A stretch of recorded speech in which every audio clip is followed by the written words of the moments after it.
All right, good morning, everybody. So we're here today because we have an important announcement about our police department. So we recently completed a study by the consulting firm, the national police consulting firm Jensen Hughes, that made some 89 recommendations about our police department in order for it to achieve improvement over the long run, to continue to put a lid on crime in the city. We've had tremendous progress there over the last decade. We've seen a 58% drop in violent crime.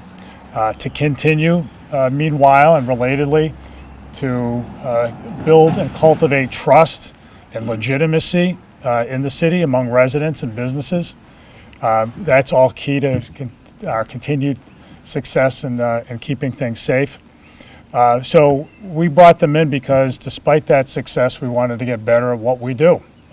Period, full stop. Nobody forced us to bring in a consulting firm. Nobody said, hey, you're in trouble. You got to fix your ways. We're just trying to get better. And so from the start of that work and through now, of those 89 recommendations, we've implemented about 2/3 of them so far, and the rest will get done over the next year or so. So we're making tremendous progress. One of the big recommendations, the most expensive recommendation of all of them, was that this department needs a new police headquarters. We have been operating out of this headquarters for some time, and there's a little bit of a history here. So the former headquarters, the last headquarters, was on Spring Street downtown. It was sort of across from the back side of the YMCA. And it was an old building built around the turn of the previous century. It was very antiquated. And so in the late 90s, the city sold that property so that it could become what is now the DeMello International Center. It was built as an office building primarily for Compass Bank. That became, through a series of mergers, that became Santander Bank, or Sovereign Bank, and then Santander Bank, and now it's the DeMello International Center. So what happened to the police department? So the city decided in the late 90s, well, we have this place right here available. There was a bankruptcy by the drugstore that owned it at the time, and so the thought was, well, let's put them in there temporarily. So that was 25 years ago. So what you need to know about this building is what's in this picture right here, and this brings back some fond memories for me as a kid. I'm old enough to remember Fernandes Supermarket. That's what this was built for. This immediately conjures up memories of, my knocking over the glass ketchup bottle in the condiments aisle, and my mother being really, really mad at me for doing that. But this was a grocery store, and it's purpose built to be a grocery store. It later became Maxi Drug, but that's what the police department moved into temporarily 24 years ago. So it doesn't work. It doesn't work for the purposes that the police department needs it to work. Police buildings are public. Police headquarters are public buildings. They should command the pride of the public, as an important as every important civic building should. They need to be safe. And that's especially the case given that inmates are brought in here, dangerous people are brought in here as they have to be processed after arrest. The police need to be protected in here. This needs to be, if not the most secure building in the city, certainly one of them. But it needs to be professional. There needs to be room for all manner of uses: interview rooms, offices, and a dispatch room. There's a whole lot that goes on here. This building does not work, and we've been putting money into it. We've been putting money into hundreds of thousands of dollars into what's called the Sally Port over there, where arrestees are brought. We just spent almost $2 million in ARPA funds to redo the HVAC system There's been a number of other things. If all of you drove through this parking lot, look at it. It's all chewed up. The bill for this, to redo this, is about $4 million because there's a whole lot of drainage that has to happen. That will be money wasted, honestly, to continue to pour money into a place like this. So what we want, and what, frankly, our officers, our department deserves, is a modern facility. And other cities, and we don't like to compare ourselves to other cities, I hasten to add, it's what I preach, but there are other cities, Taunton and Brockton, are doing exactly that right now. They're building new police headquarters and combined police and fire headquarters. But we need to do that, and we need to do it. We need to put ourselves on the path to making that happen. So I'm here today to announce that we are beginning the process to build a new police headquarters here in New Bedford. This is a long time in coming, and it won't be cheap. It's not cheap right now for Taunton or Brockton, but it needs to be done if we are to ensure that our police officers, our police department is as effective as it should be, that our police officers are put in positions to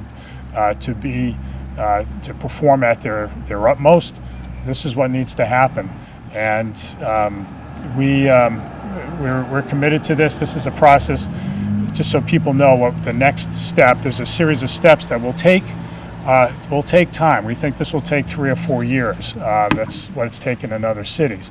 But the process begins with the hiring of an owner's project manager. This is somebody who's a construction expert who, on behalf of the city, will start what is a feasibility study. That'll be the next thing that happens. A feasibility study will determine where should this thing go.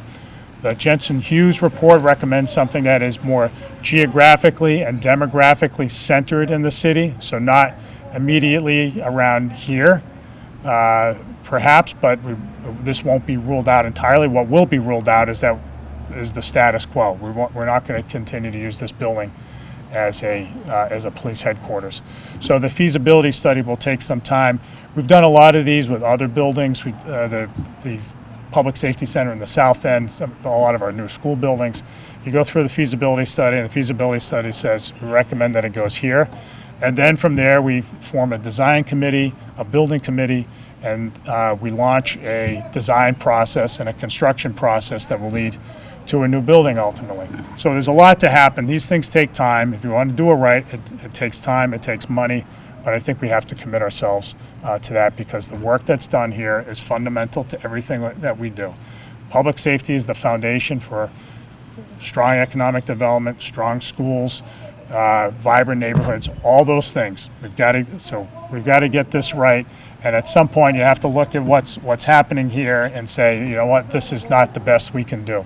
New Bedford can do better. We're committed to it, and so we're proud to say we're putting our best foot forward now.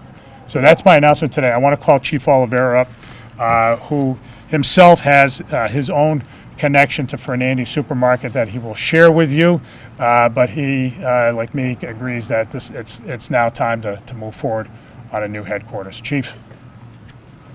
Thank you. Thank you, Mayor. I appreciate it. So I'm very happy to stand here today with this exciting news. To say it's been a long time in the making, I can attest to that. When 24 years ago, they hastily kicked us out of Spring Street and told us we'd be moving up to Rockdale Ave temporarily. It was only going to be a quick fix, and they would be building us a new state-of-the-art facility. And needless to say, here we are 24 years later, and we're still at Fernandes Supermarket. So, to touch on that point about this building having some memories near and dear to me. So my father used to be the manager here of the Fernandes Supermarket many years ago. So at first it was kind of joking, to move into this building.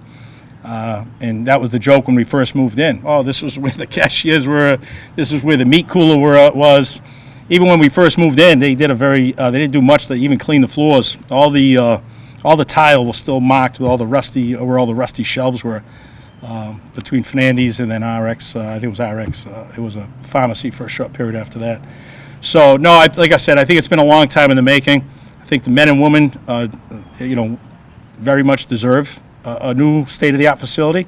I think the citizens of New Bedford deserve a state-of-the-art facility. As we know, there's not many public facilities, schools, fire departments and police departments, city halls. And to me, I think that's a reflection not only on the city, but the professionalism of the city. So I think this is a great day. I know I'm proud to be able to stand here today and very appreciative of the mayor's initiative and hopefully full support of the city council and the citizens here of New Bedford to build this building, which I think is long overdue. You know, many of our members travel to different training classes, and, you know, I hear that often. You know, they go to whether, there's training in Acushnet or Westport or Dartmouth or Fall River. You know, many of the surrounding communities have gone through this process and done it. And as the mayor mentioned, Taunton and Brockton are in the process now. I think they both have already broke ground on a new, public safety building. So again, like I said, I full support. And I'm not an economist, but for those I think who are skeptic to say, what about the money? Guess what? It's not going to get any cheaper. We know that, right? The longer you wait, it's inevitable we need a new police headquarters. So if we don't do it now, it will only cost more and more and more to put this off. So again, it's an exciting day, and I'm appreciative and looking forward to getting the ball rolling. Thank you. Thank you. Thanks, Chief. Thanks, Chief.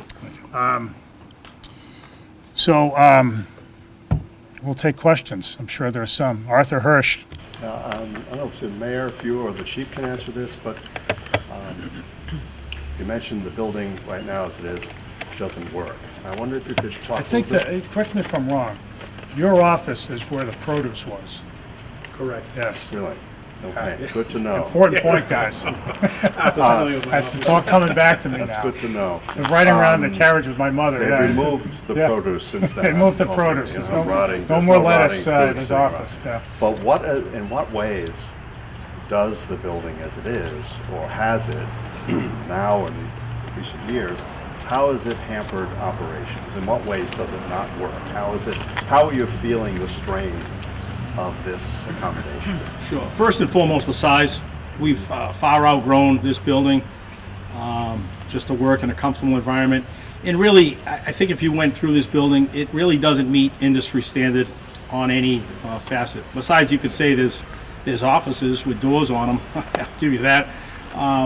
Most police departments you walk into their communication center. There's usually a duty sergeant or a patrol officer there at the front window, and that's where the communication center is, right at the front of the building. Here it's in the back. No windows in that communication room currently, as you see. No windows really in many offices here. These few windows you see here in the front are the only windows throughout this building. Just not a very pleasant environment to work in. And then you could, as the mayor mentioned, years back, there was some work put into the Sally Port. But again, it does not meet industry standards. And we've made it the safest way possible.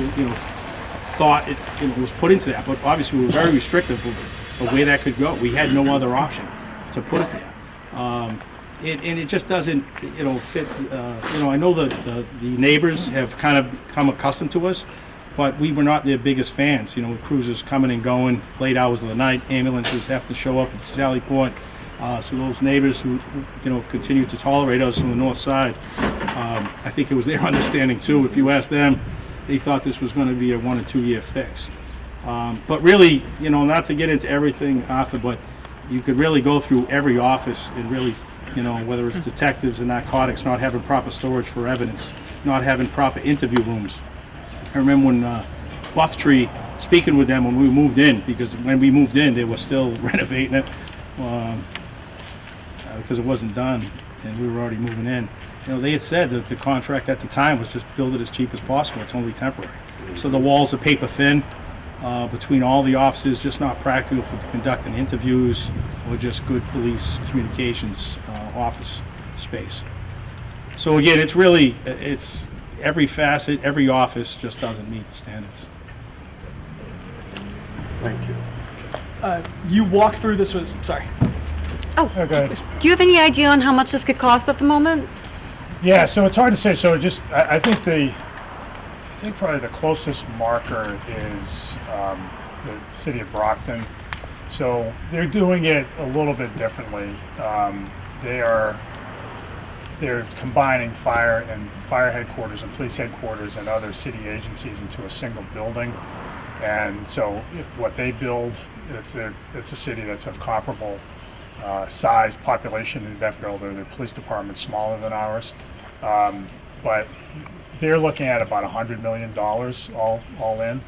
And so that's what we have in our heads right now, and so, which is not cheap, but look, you got to do these things. You have to invest, and you think about where the old, not this headquarters of the last quarter century, but the one that had been in place for, I don't know, at least if the original one had to have been over 100 years old. I mean, it's been a long time since this urban police department has had a modern headquarters. A long time. I would say probably not in our lifetimes.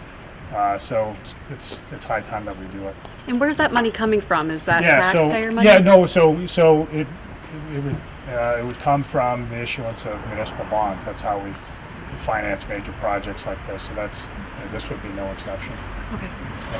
Are the plans? Well, Sorry, I think he was next. You had mentioned this was a temporary solution kind of from the start. Can you walk through what's delayed getting a new building here for 25 years at this point? Yeah, I think it's fair to say. So I can't speak for what happened before my administration. I think for my administration, we've been playing catch up on public infrastructure, roads, public buildings all over the place. But before I got into office, the city didn't have a capital plan. We had to put all that together. It didn't have a chief financial officer. So we've had to put all these financial structures in place in city government before we could start to pay our bills in a routine way, to plan for big projects like this. And so, we've gotten to that work, and this is just sort of the next natural big step that we're doing. Are there plans to have any substations? If not, will one headquarters be enough to cover the whole city? Yeah, so that's an interesting question. So the decided trend in policing these days is to have consolidated stations. Police departments across America, and Providence is an exception to this, but across America, consolidation is the way that departments have gone, because police, unlike firefighters, police don't patrol from a fixed site, right? When there's a fire, firefighters leave from the station. Police are out there patrolling already. They're already out there, so you don't need to have. They should be where the crime is anticipated to be, or disorder is anticipated to be, issues, right?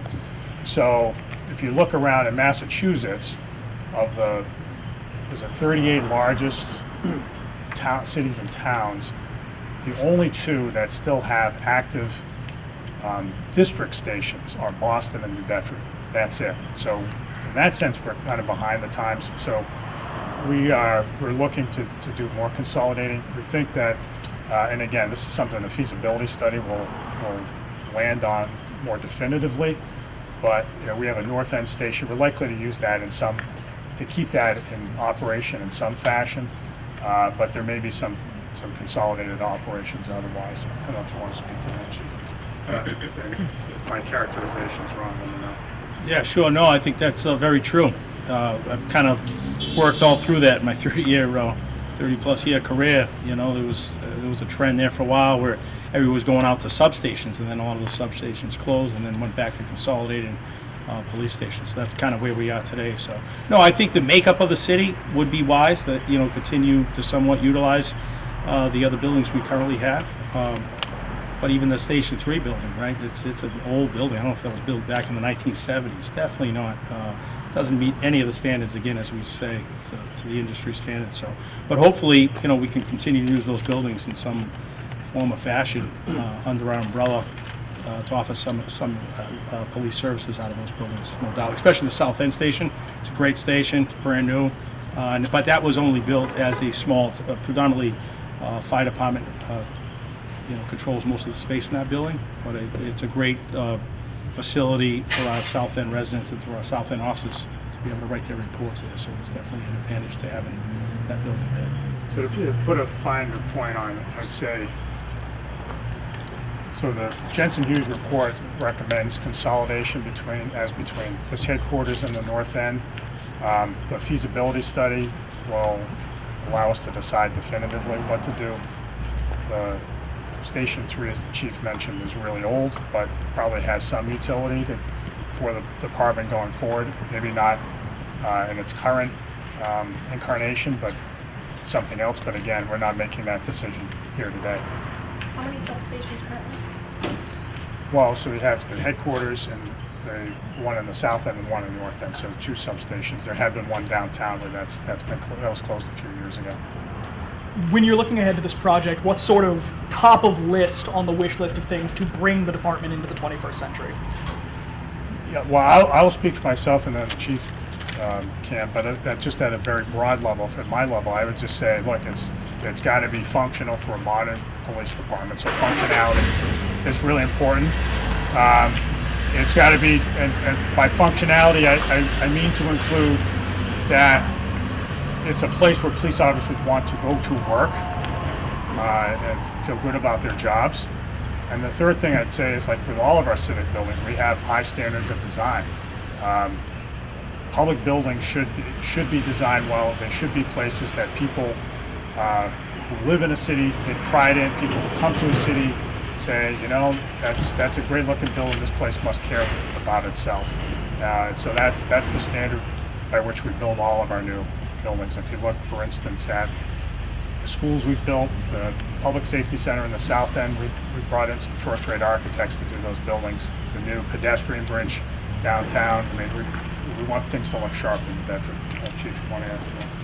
Sure. I think the Mayor hit on most of the points, and obviously it's really officer safety and public safety, right? And obviously you're not going to find too many police stations across the country that have a parking lot in front of the police station for employee parking and vehicle parking, right? That should all be secure. The building should be much more secured. We finally had this brick facade for when we first built. It was all Jersey barriers in front of this. So, it's just the whole architectural piece of it, but really it's safety, and it's really not just obviously the safety of our officers, but obviously the safety of the people we bring into this building and house.